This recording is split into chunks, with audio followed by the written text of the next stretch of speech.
Hi friends, welcome to Renna Samayal. இன்னைக்கு என்ன சமையல் பார்க்க போறோம்னா வீட்ல காய்கறி ஒண்ணும் இல்லைனா சுவையான அப்பளத்தை வச்சு சூப்பரான அப்பள குழம்பு பார்க்கலாம். குழந்தைங்க ரொம்ப விரும்பி சாப்பிடுவாங்க. எளிமையான முறையிலயும் வீட்ல உள்ள பொருளை வச்சு ரொம்ப அட்டகாசமா இந்த அப்பள குழம்பை செஞ்சு முடிச்சிரலாம். அந்த சுவையான அப்பள குழம்பு ரொம்ப எளிமையான முறையில எப்படி செய்யறதுன்னு வாங்க பாத்துறலாம். அப்பளம் குழம்பு பண்றதுக்கு 4 டேபிள்ஸ்பூன் எண்ணெய் சேர்த்தறலாம். எண்ணெய் சூடாகி வரட்டும்.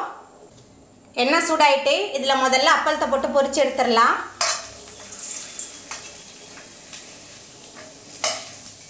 உங்களுக்கு எவ்வளோ அப்பளம் தேவையோ அவ்வளோ அப்பளம் பொரிச்சுக்கோங்க. நான் 4 அப்பளம் எடுத்திருக்கேன்.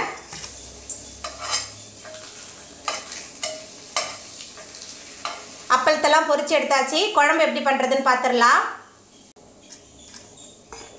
அப்பள குழம்பு பண்ணுறதுக்கு நான் அதே கடாய் தான் வச்சுருக்கேன். அதே எண்ணெயை தான் பயன்படுத்த போகிறேன்.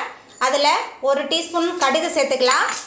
1/2 டீஸ்பூன் வெந்தயம், 1/4 டீஸ்பூன் சீரகம், அது கூடவே 15 போல் சின்ன வெங்காயம் பொடியாக நறுக்கி வச்சுருக்கேன். சின்ன வெங்காயம் சேர்த்துடலாம்.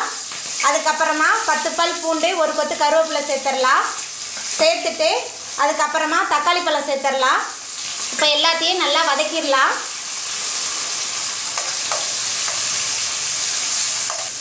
நம்ம சேர்த்த வெங்காயம், பூண்டு, தக்காளி 3மே நல்லா வதங்கிருச்சு. எந்த அளவுக்கு நல்லா வதங்கி வருதோ அந்த அளவுக்கு தான் நம்மளோட அப்பள குழம்பு நல்ல சுவையாக இருக்கும்.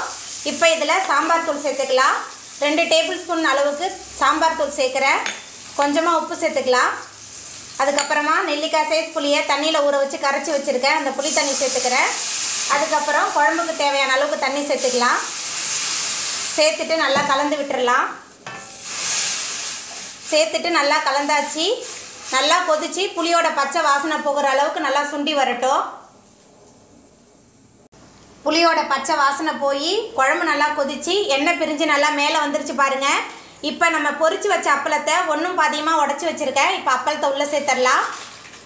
இது உளுந்து அப்பளன்றனால இழுத்துக்கும் குழம்பு நல்லா திக்காவும் ஆகிடும். தேங்காய்லாம் எதுவுமே அரைச்சி ஊற்ற வேண்டாம். ரொம்ப சுவையாக இருக்கும் இந்த அப்பள குழம்பு. எல்லாத்தையும் சேர்த்துட்டு நல்லா கலந்து விட்டுடலாம். நம்ம சேர்த்த அப்பளெல்லாம் குழம்போட சேர்ந்து நல்லா கொதிச்சு வந்துருச்சு.